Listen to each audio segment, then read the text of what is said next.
Dernier épisode sur l'école, conclusion, épilogue.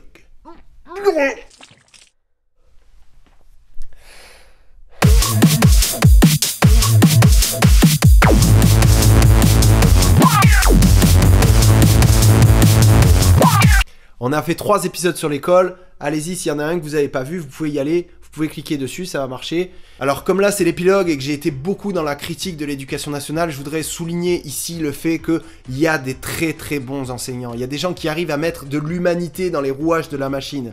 Et sans eux, la situation serait encore plus difficile. Je pense même qu'il y a des bons CPE, des bons chefs d'établissement. J'irai pas jusqu'à dire qu'il y a des bons recteurs d'académie, mais presque. Je sais aussi que tous les élèves sont pas super dépressifs. Il y en a qui le vivent bien, tant mieux pour eux. Il y en a même qui réussissent leur scolarité, c'est très bien.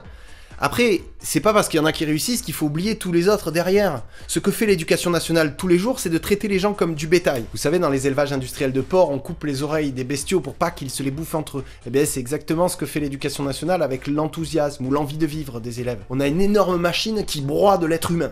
Tous les jours. Tous les jours. On justifie l'enfermement comme quelque chose de positif qui favoriserait la socialisation. Voilà l'idée qu'ils ont des rapports humains. Et il y a un truc que les enfants ils entendent de longue, c'est « tu as bien de la chance d'aller à l'école. Dans d'autres pays, les minots ils vont faire la guerre, ou alors ils vont travailler dans les mines. Toi t'as beaucoup de chance d'aller à l'école. » Oui, j'ai beaucoup de chance. Mais il y a peut-être d'autres réalités que soit l'école, soit la mine, soit la guerre. Pour un enfant, il y a peut-être d'autres choses à vivre. À un moment donné. Mais moi j'aime bien l'école. Dans cet épilogue aussi, je voulais vous dire 2 mots sur ma propre scolarité qui, globalement, à partir du CE1 à peu près, a été relativement catastrophique. Et je m'en suis sorti avec plein d'addictions, plein de problèmes psychologiques. Il m'a fallu plusieurs années pour prendre du recul là-dessus et ensuite accepter de repenser à ce système de l'éducation nationale. Parce qu'avant, je voulais évidemment plus jamais en entendre parler. Mais en même temps, on peut pas laisser les gens dans la merde comme ça. Moi, j'ai une pensée pour les collégiens, pour les lycéens, même pour ceux qui sont en école primaire et qui sont dégoûtés. On peut pas dire, ok, le système est débile, il marche pas, mais on n'est plus dedans, alors on s'en fout. C'est pas possible. Je veux dire, de toute façon, la situation actuelle, demain, après-demain, après-après-demain, elle continue. Les choses néfastes qui se passent, elles se passeront encore. Tu critiques, mais qu'est-ce que tu proposes? Qu'est-ce que je propose? Eh bien, à tous ceux qui seraient tentés de me poser cette question fort pertinente, je serais tenté de dire, allez vous faire un... Permettez-moi de pas rentrer dans ce débat parce que quand quelque chose fonctionne très mal, on se pose pas la question de qu'est-ce qu'on va faire à la place. D'abord, on arrête. Stop, on a les 2 pneus crevés là. Ouais, mais si je m'arrête, qu'est-ce que tu comptes faire à la place pour qu'on continue à avancer? Quand vous avez cramé un gâteau, vous le remettez pas 1 heure au four, histoire de voir si peut-être il va se décramer? Toute ma vie, j'ai entendu parler de réforme de l'éducation nationale. Mais comment tu veux réformer quoi que ce soit si à un moment donné, tu arrêtes pas la machine? Il y a de la fumée partout, vas-y, mets-toi sur le côté, on appelle une dépanneuse. Non, c'est pas la peine de s'arrêter. On va faire des réformes.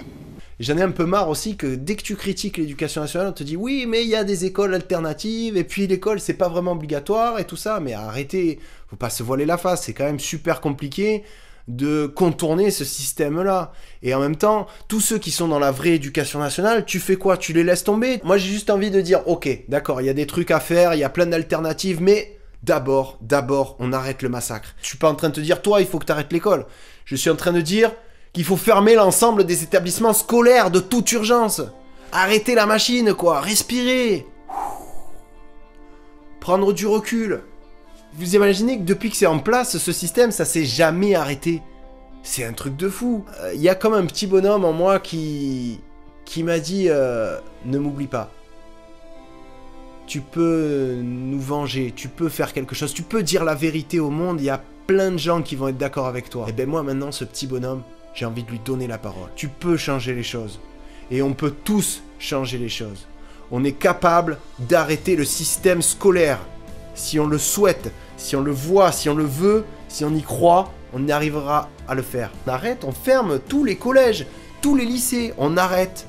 Et à ce moment-là, est-ce que ça serait pire que maintenant? Est-ce qu'il y aurait des hordes de minots qui envahiraient les rues pour tout péter? Est-ce qu'il y aurait plus de chômage? On ne sait pas. On peut pas savoir, on n'a pas essayé, on n'a jamais essayé. C'est quand même trop con de juste à un moment de pas essayer. Allez, on essaye.